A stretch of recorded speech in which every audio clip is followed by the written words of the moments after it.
आज की कत्ल की कहानी इतनी भयानक है कि ना ही आपने कहीं इसके बारे में सुना होगा और ना ही कहीं देखा होगा। कहानी क्या है, इसके सिंटेक्स के बारे में थोड़ा बहुत जान लेते हैं। अगर किसी कत्ल को रोड एक्सीडेंट का रूप दिया जाए तो इस पर आप क्या कहेंगे? अब सवाल उठता है कि आखिर कोई ऐसा क्यों करेगा। तो इसके पीछे की वजह निकल कर आती है कि रोड एक्सीडेंट के मामले में आरोपी को कम सज़ा मिलती है। कई बार तो ऐसा भी देखा जाता है कि आरोपी को 2 से 3 दिनों के अंदर ही जमानत मिल जाती है। यही वजह है कि अक्सर देखा जाता है कि कत्ल को रोड एक्सीडेंट का रूप देने की कोशिश की जाती है। आपको यह सब बताने के पीछे आज की कत्ल की कहानी है, जिसमें एक औरत को एक जिम ट्रेनर से बेइंतहा मोहब्बत हो जाती है। यह मोहब्बत इतना गहरा हो जाता है कि अपने ही पति की जान ले लेती है। कहानी क्या है, इस पर आते हैं। बात करीब आज से 3 साल पहले साल 2021 की है। हरियाणा के पानीपत में एक शख्स रहा करता था जिसका नाम विनोद है। विनोद पेशे से अपनी कंप्यूटर की एक शॉप चलाता था। विनोद की शादी हो चुकी थी। इसी बीच 5 अक्टूबर 2021 को विनोद अपने कंप्यूटर शॉप से घर लौट रहा था। अभी वह घर के बाहर ही पहुंचा था कि तभी एक ट्रक अचानक सीधे विनोद को टक्कर मार देती है। हादसा बहुत ही गंभीर था, पर इत्तेफाक से उसको टक्कर पैरों पर लगी, जिस वजह से विनोद के दोनों पैर टूट जाते हैं, लेकिन उसकी जान बच गई।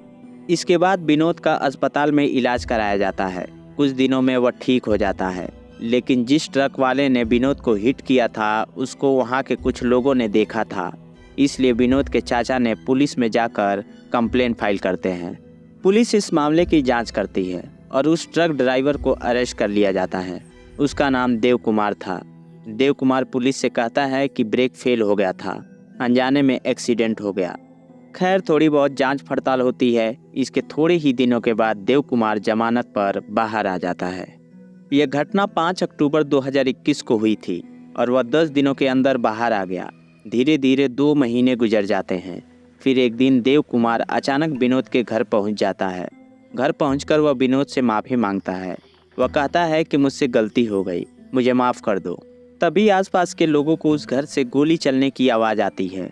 लोगों ने घर के अंदर झांक कर देखा तो देखा कि विनोद के सर में और सीने में गोली लगी है। वह जमीन पर पड़ा है। देव कुमार के हाथ में गन थी। अब वह भागने की कोशिश करता है, लेकिन भीड़ ने उसको पकड़ लिया। पकड़ने के बाद पुलिस के हवाले कर दिया। उसके बाद जब पुलिस ने इस मामले की जांच की तो कहानी निकल कर आती है कि देव कुमार के ट्रक से विनोद का एक्सीडेंट हुआ था। उसके बाद वह जेल से बेल पर बाहर आया। बेल पर बाहर आने पर वह इस केस से परेशान होकर समझौता करने के लिए विनोद के घर गया, लेकिन विनोद ने उसकी बातों को नहीं माना, इसलिए वह गुस्से में गोली मार दी। पुलिस धारा 302 के तहत मर्डर का केस दर्ज कर देव कुमार को गिरफ्तार कर जेल भेज देती है। वह समय करीब दिसंबर 2021 का था। पुलिस ने चार्जशीट दाखिल कर कोर्ट में मुकदमा शुरू हो गया। इस केस का ट्रायल चल रहा था।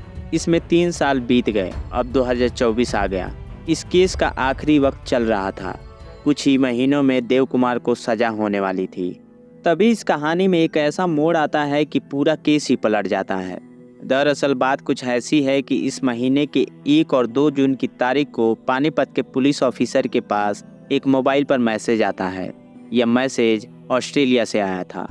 उस मैसेज में लिखा था कि जिस विनोद मर्डर केस में अब देव कुमार को अरेस्ट किया गया है, उस केस का असली कातिल देव कुमार नहीं है, बल्कि कोई और ही है। इसके पीछे गहरी साजिश है और इसमें विनोद के ही कुछ फैमिली के करीबी लोग शामिल हैं।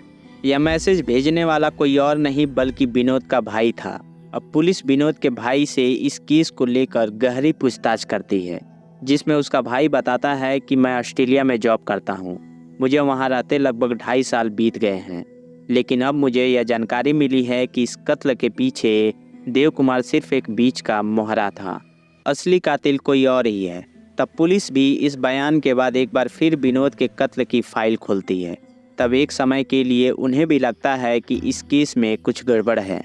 उसके बाद उन्होंने अक्टूबर 2021 में हुई एक्सीडेंट की फाइल और देव कुमार ने जब 10 दिसंबर 2021 में विनोद का कत्ल किया, उसकी फाइल मंगाई जाती है। इन दोनों फाइलों को खंगालना शुरू की गई। इसके लिए बाकायदा टीम बनाई जाती है। पुलिस जो चार्जशीट दाखिल करने वाली थी उसको रोक दी जाती है कि इसमें थोड़ी बहुत जांच बाकी है। अदालत ने भी इसकी इजाज़त दे दी। अब पुलिस गुपचुप तरीके से दोबारा इस कत्ल की तफ्तीश कर रही थी। इसके लिए 3 साल पहले जब देव कुमार ने एक्सीडेंट किया, उसके बाद जब गोली मारी, तब से लेकर इन 2 महीने 10 दिन के सारे कॉल डिटेल्स निकाले गए। इसके साथ ही दिसंबर 2021 से लेकर अभी 2024 तक के बीच में देव कुमार से जेल में मिलने कौन कौन गया, इसकी भी डिटेल निकाली जाती है। इन सभी चीज़ों की बारीकी से जांच की जाती है। इसके बाद जो रिपोर्ट आती है वह हैरान कर देती है। इस रिपोर्ट के मुताबिक जब अदालत में विनोद की कत्ल की गवाही चल रही थी और जब ये कत्ल हुआ, उस वक्त सबसे ज़्यादा बातचीत सुमित नाम के एक शख्स से होती थी। जिस दिन गोली मारकर विनोद का कत्ल हुआ, उस दिन भी सुमित से कई बार बात हुई। इसके बाद जब पुलिस ने सुमित के बारे में पता किया तो पता चला कि सुमित एक जिम ट्रेनर है। 5 अक्टूबर जिस दिन एक्सीडेंट हुआ, उस दिन भी सुमित के कई कॉल, और 10 दिसंबर जिस दिन शूट आउट हुआ, उस दिन भी सुमित कॉल किया था। और इन 2 दिनों के अलावा बाकी दिनों में कम बातचीत होती थी। पुलिस को कुछ न कुछ कनेक्शन लग रहा था, इसलिए सुमित का भी कॉल डिटेल निकाली जाती है, जिसको देखकर यह केस पूरी तरह जुड़ जाता है। सुमित के मोबाइल में एक नंबर पर लंबी कई घंटों तक लगातार बात हो रही थी। वह नंबर किसी और का नहीं बल्कि विनोद की वाइफ निधि का था। अब इन दोनों के अलावा इस केस में एक और शख्स की एंट्री हो चुकी थी। यह केस पुलिस के सामने तीनों के बीच घूम रहा था। बात कहीं न कहीं समझ में आ गया था कि एक्सीडेंट पहली नाकाम कोशिश थी, इसलिए जब वह नाकाम हुआ तब उसने फिर गोली मारने का प्लान बनाए। पुलिस अभी तक इसमें से किसी से भी बात नहीं की थी। अभी तक आपस में ही इन सभी डॉट्स को कनेक्ट कर रही थी। सवाल तो बहुत था, पर सबसे पहले सुमित और विनोद की वाइफ का क्या रिश्ता था, इस पर जांच होती है। इसके बाद इन सभी डॉट्स को क्लियर करने के लिए सुमित से पूछताछ जरूरी थी, इसलिए पुलिस 7 जून को सुमित को उठा लेती है। उठाकर उससे पूछताछ की जाती है। बाकी केस की तरह सुमित पहले अपने आप को अनजान बनता रहा, लेकिन जब उसके फ़ोन के कॉल डिटेल और जितने भी सबूत थे उसको दिखाया गया, तब सुमित अपनी कहानी सुनाता है। उसके बयान पर विनोद की पत्नी निधि को भी पुलिस स्टेशन लाया जाता है। तब निधि और सुमित दोनों इस कत्ल की कहानी को शुरू से आखिर तक बताना शुरू करते हैं। कहानी यह थी कि विनोद और निधि की शादी दोनों के परिवार की मर्जी से हुई थी। दोनों इस शादी से काफ़ी खुश थे। पानीपत में विनोद अपना खुद का कंप्यूटर सेंटर चलाता था। इसी बीच निधि को एक दिन विनोद कहता है कि तुम घर में ज़्यादातर वक्त रहती हो, थोड़ा फिजिकल फिटनेस के लिए जिम चली जाया करो। निधि विनोद की बातों को मानकर एक पर्सनल फिजिकल ट्रेनर से ट्रेनिंग लेना शुरू करती है, लेकिन धीरे धीरे यह ट्रेनिंग दोस्ती तक पहुंच जाती है और फिर इनमें प्यार हो जाता है। यह खेल अभी चल ही रहा था कि एक दिन विनोद को इसकी भनक मिल गई। विनोद ने उस जिम ट्रेनर यानी कि सुमित को दूर रहने की चेतावनी देता है। निधि को भी समझाता है, लेकिन इनकी मोहब्बत रुकने वालों में नहीं थी। निधि और सुमित इस खड़ी प्रॉब्लम को दूर करना चाहते थे, इसलिए यह दोनों मिलकर विनोद को रास्ते से हटाने का प्लान बना लिए। निधि को इस बात से कोई एतराज नहीं था। अब इस प्लान के तहत विनोद को एक रोड एक्सीडेंट में मारने का प्लान तैयार किए। इसके लिए इन्होंने देव कुमार नाम का एक ड्राइवर को लाते हैं।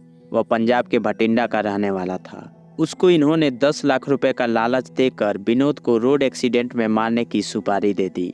इन्होंने उससे कहा कि ज़्यादा से ज़्यादा पुलिस तुझे पकड़ेगी, हफ्ते भर में बेल आउट हो जाएगा, 6 महीने की सज़ा होगी, पर हम तुझे 10 लाख रुपए देंगे। जब तक जेल में रहेगा तेरे पूरे घर की देखभाल भी हम करेंगे। पैसे के लालच में देव कुमार तैयार हो जाता है। अब यह था कि किस गाड़ी से एक्सीडेंट किया जाए, तो इसके लिए बाकायदा एक ट्रक खरीद कर देव कुमार को दिया गया। इसके बाद उसको निधि विनोद के सभी रूटीन के बारे में बताती है। देव कुमार को हर एक चीज़ समझा दिया गया। सब तैयारी हो गई। इसके बाद 5 अक्टूबर 2021 को देव कुमार ट्रक लेकर निधि और सुमित के इशारों पर विनोद के घर के सामने ही उड़ा दिया, लेकिन नसीब अच्छा था कि वह बच गया। सिर्फ दोनों पैर की हड्डियां टूटी। कुछ समय में वह ठीक हो गया। दूसरी तरफ देव कुमार को पुलिस पकड़ लेती है, लेकिन कुछ ही दिनों में वह जमानत पर बाहर आ जाता है। अब पहली कोशिश नाकाम हो चुकी थी, इसलिए दूसरी बार गोली से मारने का प्लान बनाते हैं। इसके लिए एक पूरी कहानी तैयार की गई। पहले ही जमानत पर देव कुमार बाहर आ गया था, इसलिए इन्होंने उससे कहा कि तुम विनोद से माफ़ी मांगने के बहाने घर पर जाओ और सीधे गोली मारकर निकल जाओ। इस प्लानिंग के तहत 10 दिसंबर 2021 को देसी कट्टे के साथ देव कुमार निधि के घर पहुंचता है। विनोद उस घर में मौजूद था। निधि ने सुमित को फ़ोन कर घर में क्या माहौल है यह बता दिया था। इसके बाद देव कुमार सुमित के कहने पर निधि के घर पहुंचता है। उसे देखकर विनोद को गुस्सा आता है। तब देव कुमार कहता है कि गलती से एक्सीडेंट हो गया था, मुझे आपसे बात कर समझौता करना है। यह कहते कहते वह घर के अंदर घुस गया और जब तक विनोद कुछ समझता उसने बंदूक निकाला और सीधे 2 गोली मार दिया। पहली गोली सर पर लगी, दूसरी सीने पर।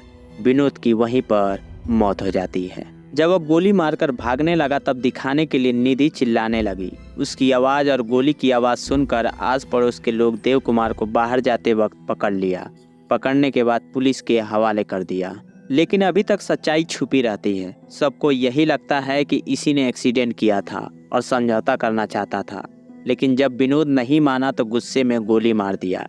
यही कहानी पुलिस ने अपनी FIR और चार्जशीट में लिख लेती है। उसके बाद उसे जेल भेज दिया जाता है। केस का मुकदमा चलते चलते लगभग 3 साल गुजर जाता है, लेकिन इसी जून 2024 को ऑस्ट्रेलिया से विनोद के भाई का मैसेज आया, जिसके बाद इस केस को एक बार फिर खोला गया।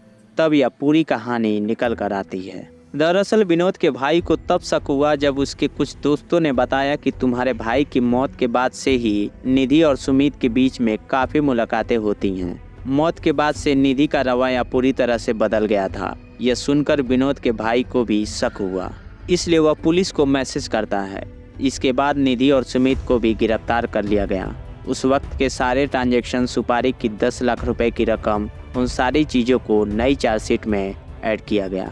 निधि चाहती तो विनोद से तलाक ले सकती थी। इसमें ज़्यादा से ज़्यादा थोड़ी बहुत परेशानी होती थी, लेकिन किसी की जान तो नहीं जाती थी। पर निधि तो प्यार में इतनी अंधी हो चुकी थी कि यह सब भूल चुकी थी।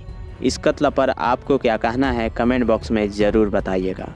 वीडियो पसंद आया तो लाइक करें और चैनल को सब्सक्राइब करना ना भूलें। जय हिंद, जय भारत।